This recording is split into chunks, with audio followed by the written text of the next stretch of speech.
Everyone. My name is Keith. I've been the moderator of the Cultural Transformation track. We have the anchor. I would say we saved the best for last. Dr. Muhammed is going to bring forth Cultural Transformation Summit. I accept the challenge. So with that being said, Mr. Bilal, the ball is in your court. Thank you, sir. Good afternoon. Good afternoon. The best, worst place to be. So, I'll share a little story. We only have 30 minutes. I'm not going to try to teach technical people what to do. We all know it's not for me to come here and echo, oh yeah, commiserate, preach to the choir, happy. What I think we all want to walk away from this week are what are the tools? What is the approach? What's the methodology? How do we change the culture? We have to first. And I'll share with you, I sat in a CEO's roundtable, and I had to sign the NDA, so I can't give you the particulars of who was there. But it was interesting that they asked me the question, Bilal, what's the silver bullet? How do we fix it? I said, all of you need to get out of the way. Now, when you tell a CEO that, you typically get one of two responses. First, it starts off with the, how dare you? And it tends to end up with, and now I won't listen to you anymore. Thank you for your time. Please see you. But what we wanted to get over and relate to them, the things that I hope to share with you in this quick 30 minutes. In order to be an agent of change, you're going to have to be the boldest person in the room. You're going to have to say to them, how do I, one, align my technology, my business, and my customer experience into one single event that's not this PDR, run it to operations, leave it alone, and go back and get the next thing and run it again and repeat and rinse as needed. But what's the continual cycle of innovation and improvement? When you jump into this process of changing the culture, you have to immediately tell them, divorce yourself of all ideology. Kill every sacred cow. Run in the room and put all the heads that are on fire, throw water on them, douse them, calm them, and whatever you need to do. But you're going to have to get them to accept this challenge. And I'll tell you the premises I told you. Enterprise level, global, regulatory, fintech, scientific, business, engineering, aerospace, whatever industry you want. 3 decision makers as we move into this thing that we call the 4th Industrial Revolution. We have to move perceptions from awareness to illumination. What do I mean by that? All of us have dashboards, scorecards, all of these things that we give information, heat maps, whatever you want to call it. And that's awareness. We all know it's a lagging indicator. We all know that it's kind of shaped and formed based on the inception or when something was put into operation. But does it illuminate different concepts? Same data, different perception. Is my information providing me predictive analytics that allows me to have fast failure, quick recovery, discovery, feedback, and information that allows me to, in an instant, retool? Today, the answer is, sure we do that. We call it change management. And that's typically 90 to 120 days lagging for anything that you do. And someone will say, oh, no. We're an agile shop. We're running these things. I got pigs and cows and chickens and everything else. It's a virtual farm. All of those things are great. What I'm going to try to challenge you with is to imagine not a linear process with stories or scrums, not an iterative process with phases of deliverables, not a change management, tower business-led IT supply-demand model, not any of the things for all of us who wear our experience here, that was TQN at one point, as we used to call it, or ITEL or any other facet. What I want you to do now is shift this to the side. And imagine taking risk management, procurement, regulatory, and business and shifting them all to the place of ideation. Imagine a workflow management that takes the asset, the CMDB, the business demand, and the project, and treats it holistically, not from innovation, discovery, implementation to retirement, but from innovation cycle 1 through 1,000. A never-ending process, where aspects of agile, aspects of iterative, ITIL, and all these other fantastic things that we've done to build headcount and build glass keepers, all of that stuff, now you leverage the best parts of it. You do what we should be doing, which is perfecting the process and getting rid of the noise. We all know what works, because that's what we do. We know what doesn't work, because that's what we document. We're in a closed door. It's only, camera's only. Camera's only on me. It won't see you. Nobody will know you're here. We document our way into trying to justify the very things that we're built to actually remediate. So everybody's heat map is all right. Everybody's executive reports look fantastic. Meanwhile, the company is, right, we all, right, so how do we fix it? Keep in mind, with this fourth industrial revolution, in the next 3 to 5 years, we will see improvements in all facets of industry that took 50 years to get to. So the last 50 years of work will now be recognized on an improvement scale or velocity in the next 3 to 5 years, depending upon adoption, whether there's a financial disturbance globally. But no more than 5 years now, the world will look different. How do you, as people who manage process, who look at operations, who handle the business of running the business, how do you adapt? Because there's nothing that you do today that will keep up with that speed, right? So we end up with hidden IT offices and warehouses that, here's a server underneath Joey's desk. We have a department that has their own budget, and now they've created their own, well, I went to this place and they had this server, so we just connected it and started using it here. The consumerization in an enterprise space kills everything. But it speaks to a need, right? So we're going to keep pushing. And I think they're going to share these slides, so it's all good. My argument now becomes, where is the end point? The end point for business, and again, this is not any specific industry, is the consumer. Have I engineered to the consumer need? Have I put my programs and my processes to go specifically to the end user? Have I had my partners, because I hate businesses, and hate is a strong word, but I have to use it. I hate when corporations say that, oh, the next person to you is your customer. The person in supply chain is your customer. Engineering is your customer. The business is your customer. They're not. And anyone who adopts that philosophy means that I have no responsibility for what happens when I give it to you. Because my customer says the transaction is finished. Hold that, please. Get it? But if this is my partner, and I say, can you advance that one frame for me? We're still part of the same collective experience. We're all going through this piece together. We've now taken the journey and pulled it where the customer becomes part of the experience. So whether it's regulatory, had a conversation with Johnson & Johnson over lunch, it's a fantastic conversation. I have risk and regulatory that don't want to participate.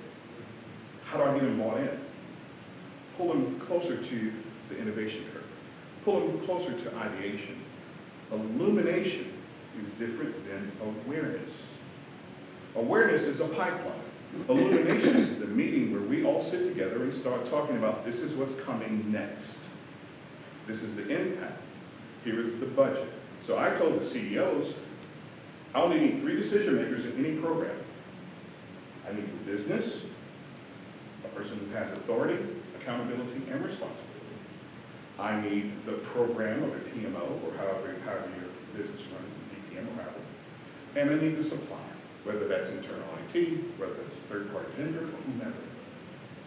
Those three people come in and they run all of it. They make the decisions, all of them.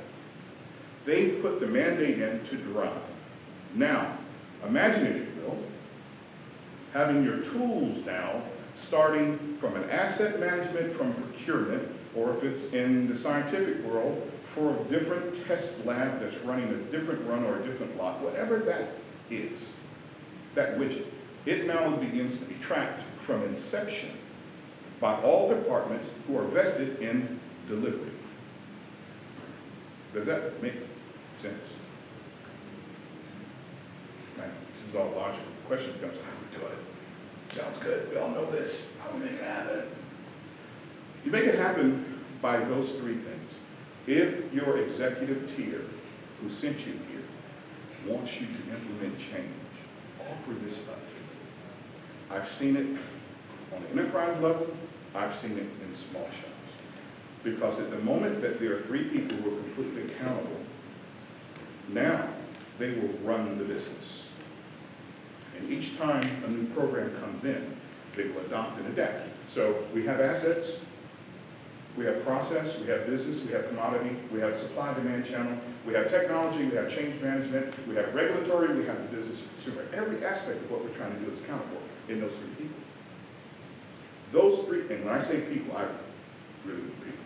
I don't mean an organization. I don't mean a delegate.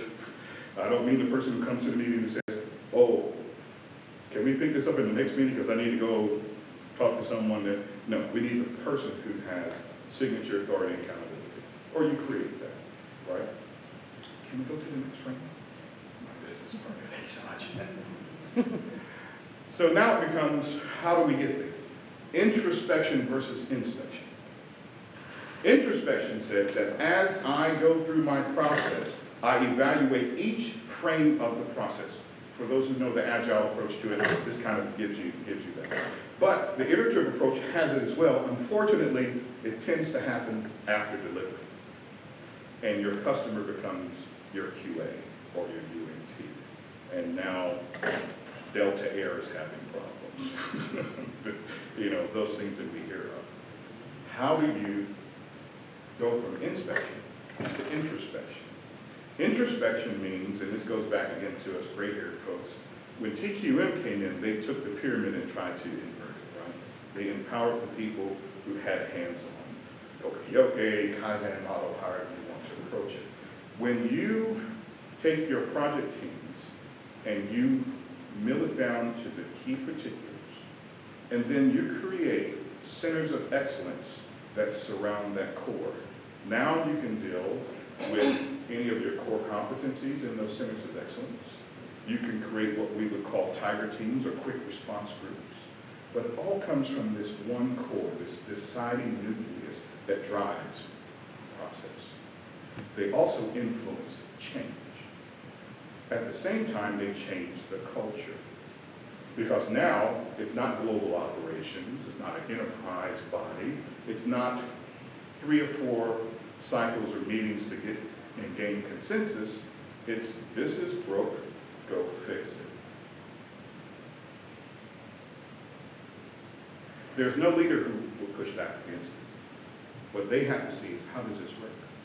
Can you influence that? Can you find little projects or little opportunities to say, instead of let's doing a project team, I want to take this approach that we're going to just use these decision makers. We're going to leverage our existing processes that we already know. We're going to take the same project team members and we're going to push them down a layer. And then we're going to take the actionable people and we're going to bring them up a layer. And now all of my meetings become working sessions and not debates or conversations, because the decisions are being made in that nucleus. Does that track a little bit? Can anybody see how that can work in their organization? Does it seem like a hard thing to implement? Now, again, not right. Again, getting the buy-in, then we can go to the next piece.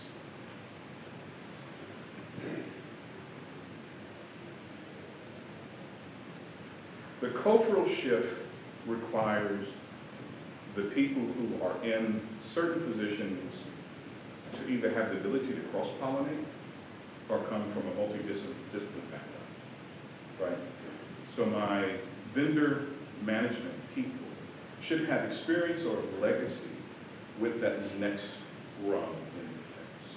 Who do they know in operations or the management of that third-party vendor that when they put in a scope or an order to be delivered, that they can work with them to not only have it QA'd and ready to run, but ready to be implemented immediately. Now that takes this whole thing of engineering, UAT, QA, pre-implementation, go live, and it consolidates it into one responsible group. Now all these things still occur, right? We're not taking away these things. We're trying to say, how do we leverage it to accelerate the critical parts of delivery? Now, does this change any of your tools immediately? No. Should it change how you do work in the future? Yes. So the conversation at the lunch table was, well, how do we change it? We don't. We introduce new language. We take what they do, and we take our expertise. Because as SMEs, your job is not to walk in with your Lean Six Sigma hat on, or any of your belts or badges. Your job is to walk in the background and stand in the back of the room and help direct and influence the conversation. Now, before the room comes together, you've already put together who the three people are. Your sponsor or your executive sponsor has already empowered them to make the decisions. Your job is to sit in the background, and now is to navigate the meetings that introduces the dialogue. And when you introduce the dialogue with their existing tools, you are changing the culture. The X factor is an agile awareness, is a BPM discipline, is an iterative documentation system against whatever process that this organization uses to deliver. Most people will call that common sense. And we all use it. And I tell you when we use it. Have you ever gone through a project and someone says, drop everything, we have to get this delivered today. Toot sweet, let's go. This has to happen. Get everybody in a room and let's get this thing done. Now, there's no magic in that. Those are just words. But it gets done. So we have the ability to do it. We have the ability to have a scrum, a huddle, a working session. We have the ability to do this Kaizen. Okay, we do it. But we just called it, uh-oh, here comes the boss again. Get ready for a long night. But we always do it. Now, what if we did it in a disciplined format? It's exactly what I just said. How do we change the culture? Introduce and influence movement. Subtle changes. Get people together. Hey, I'm bringing donuts and coffee in the morning. Can we get together for 5 minutes around a cup of coffee and some donuts? I guarantee you 75% of your attendance will show you're going to get attendance. Or the donut will be there. But when you get them there, you now have an opportunity to say, hey, tell me, how's it feeling right now? Talk to them that way. How's it feeling? How's it going? Are you guys doing okay? What do you need? You need some more people? You need more time? What's going on? Now you take that and you understand what that means in our world, right? Now you take that and you go influence another group. And then now you start bringing these groups together slowly but surely. You're now going from awareness to illumination. You're now pushing information towards it. And now your program office is capturing this information and they're documenting it and sending it upstream. As it goes upstream, it becomes part of the executive reports. It becomes part of your pipeline reports. It becomes part of what you do organically. And as soon as someone sees their name tied to a deliverable, guess what's going to happen? They're going to get on it. But we don't drive them to that. We drive them through relationships. These relationships now change the concept of how they deliver work. Now, you document what that looks like, and as soon as they do something fantastic, you celebrate it, because now it reinforces the change. Now, as you're doing this, you're also coaching them up on this new language, whether it's agile or whatever your company is. That X factor is you. If you have problems in your organization, that means God has gifted you with the insight, hallelujah, but He's also gifted you with the responsibility of change. Not to be frustrated, not to just keep going in the room going, I'm tired of saying this over and over again, not to shut down, not to walk in there and go, here we go again. Saying it over and over and over and over and over again while you're influencing the change. Because eventually the culture will shift. And as it shifts, they'll go, he did tell us this. Now you become the leader, because they'll come to you and go, so what's the next thing? Now, I'm telling you this because I only have 7 minutes to wrap this up. But that at a very high level is how we shift and how we inform change. Now, where has this worked? I can tell you personally, because I was involved with it. Went to McGraw Hill, Walt Disney, who's right up the road, U.S. Postal Service. Actually part of the build out in Dubai, the Palm Island. All of these things have been things that I personally sat in and had done. So this is not me going, this is what I've read. This is what I've experienced. Cultural change is relationship building, because you've got to tear down relationships. Joe hired his brother, who's married to his ex-wife's cousin, who went to the same school. They started to work together 20 years ago. He's not going to fire that guy. He's going to put him in another role that has a great title with no content value. Now the person who walks in and should be the SME can't perform, can't deliver. What do? We have to now get in and start influencing. And when you identify your top 3, these top 3 people become decision makers. These decision makers will also drive change down through the organization. And by default, the person becomes better at what they do. You give them an opportunity to learn a new way of doing this and improve, or by default, they will wither away and die. That's the hard part. The difficult conversations. There are parts that have to go away. Doesn't mean that person needs to lose their job. They can just retool their skills. And if they love what they're doing for the company that they're with, they're going to say, hey, let me embrace this change. Let me find a way to, how do I survive the next thing? And if they're not, guess what? That happens. Your job is to improve upon the thing, not deal with customers, but have a continual improvement of processes. This thing shouldn't run from inception to retirement. This should run from one innovation implementation cycle to the next innovation implementation cycle. To the next one. Thank you very much. In this piece, we're talking about transformation through disruption. We're talking about how do we come in the room and disrupt what is normal while introducing innovation and managing that as the professionals we are for people who will not necessarily want to go on this journey with you, but they will be celebrating when they arrive. That's change. Change brings out the introvert in all of us. It's normal. I tell you we're going to change. You heard me say, what did I do wrong? Husband and wives, couples do it every day. I need you to pick up, what did I do wrong? I just need you to pick it up. Our job is to pick it up. Change the perception through disruption. But our disruption is so subtle. I'm a Navy guy. I work on small teams. We learn about fatal funnels. Master Chief said, what's the best way to not get shot? I don't know. Don't say it in front of the book. It's very simple. It's very good. So what I'm saying to you, though, we have the ability, through our expertise, to not try to get people to follow us, but stand behind them and subtly shift their perspective. And as you make them successful in small increments, they will now go from crawl to walk, to run, to fly.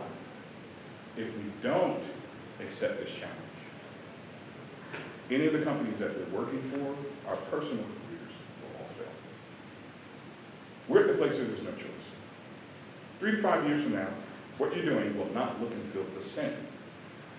We'll have the same laws and rules that we work under, but how we implement them will be different, right?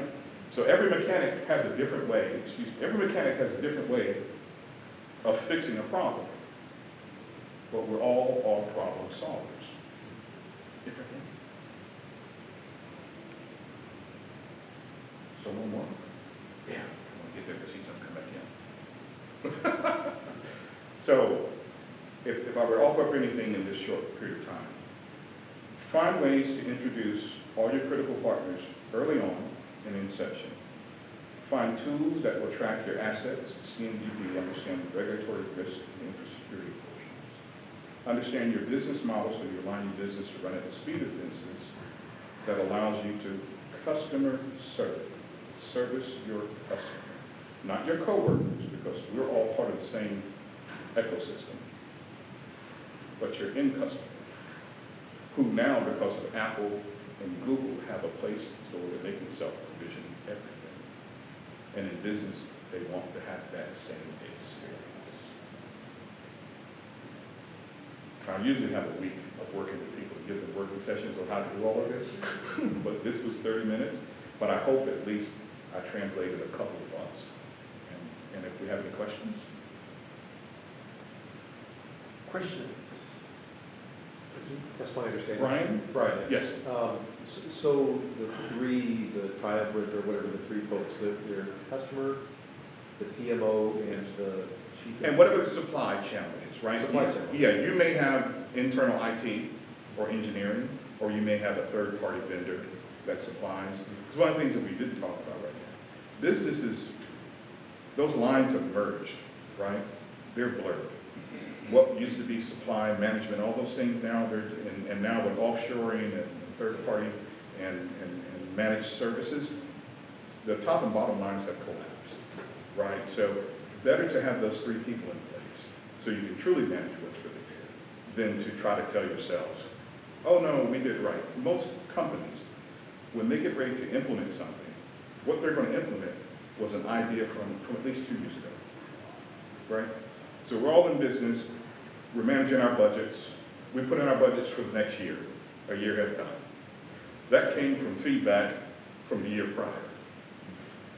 By the time we get ready to implement, we're at minus 24 months. We don't even stop, most businesses don't even stop to say, is it even applicable? Do I still need it? Is my business case still sound?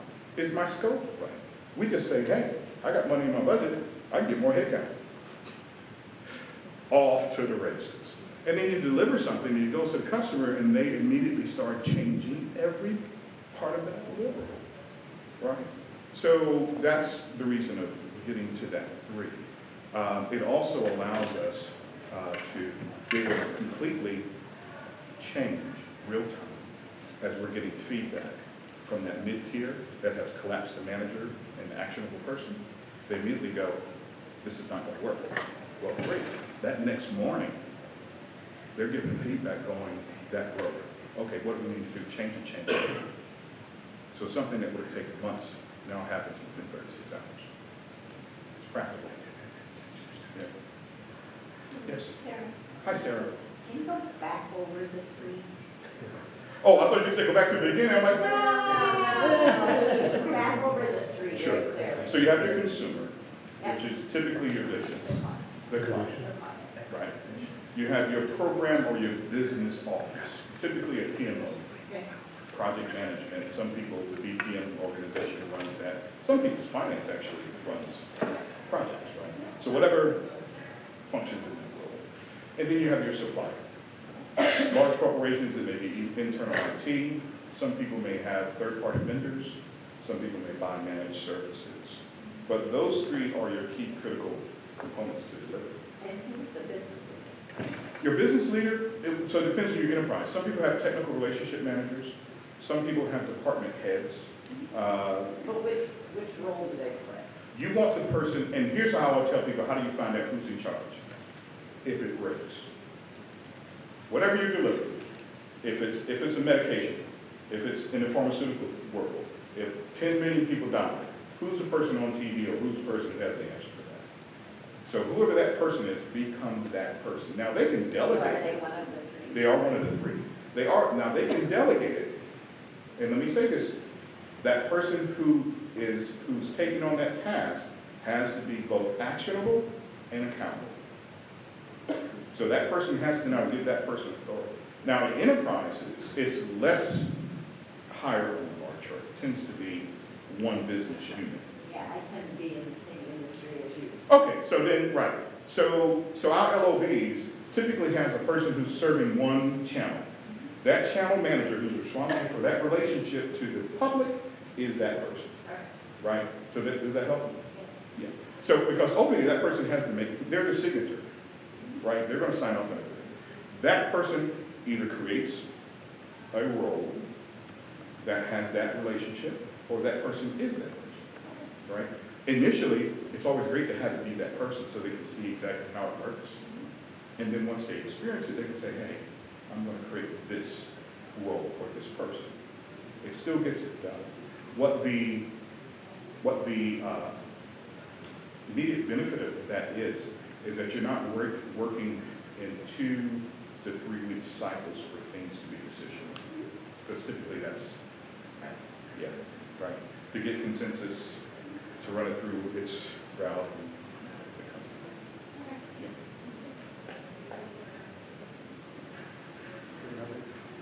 I hear it. There's a question inside of you. It's bubbling. It's No, you go right ahead. or comment. I mean, because, like I said, there's a lot more underneath all of that. But I guarantee you, those things, how you navigate to get to those principles, will absolutely help you transform culture. Yes, ma'am. Well, I guess I have to have a question, so let me throw one out there. So when you think about, when you talk about your magic 3, Yeah. right, and you talk about those sessions becoming working sessions, how do you look at that and kind of, I guess, reconcile is probably the best word between, as you think about pushing decision-making down, or you think about all these other frameworks we talk about, is not lifting decision-making up, but pushing decision-making down so that it can be made more quickly, more swiftly. People know how to operate self-organizing teams. How does that align with what it is you're talking about? Exactly what you just said. But it actualizes it, right? Because ultimately, the mature state of exactly what you just said is getting it down to a narrow decisioning actionable body. But it's not with the team who's actually doing the work, right? Because those 3 people are going to do the work. They're already empowered when you take their management tier and the actionable workers and level them, right? Because that manager is going to task, this person is going to deliver and give direct feedback. That channel is going to feed directly into the top 3. So now it's not going from here to here to here to some order, to some deliverable, to some work that gets done, it's inspected, comes back up, and now someone marks it as 100% complete. It all happens right there, right? So that's that Kaizen, yoke, kind of keep it all actionable. If I see it broken, it's done. If you need something done, you ask me, I'll determine if it's done. I give you feedback, direct feedback. It's happening right here in one ticket. It's happening in one service request. It's happening in one change management. It is right there. And it doesn't change the mechanics of how they do the business. It just makes it more immediate because it's flat. And it takes the manager out of the decision mode. And a lot of managers don't necessarily want to make decisions. Just tell me what you need. I'm going to do it. I'm going to bring it back. Yeah? Thank you. Okay. I think the light bulb. I'm sorry. Go ahead. I think the light bulb for me was when you said, coming from a supply chain background where we were taught that every piece is a link, your suppliers are a link, and they're your customer. So I think you changed my terminology there, partner. Because at the point, you're right, you advocated, at the point that I've given you, the customer, what you want, Yeah, and we see, that's it for me. and we see But it. you're saying, no, it's a reciprocal It type has to of be, thing. and we see it in change management. If I give it to you, if you want to give it back to me, open a ticket, Right. right? Open a ticket. Well, we got all this other stuff now. No, no, no. We're still engaged until it's completely given. But when I make you a customer, it's transactional. Thank you. Thank you. Thank No, you. thank you. We apologize.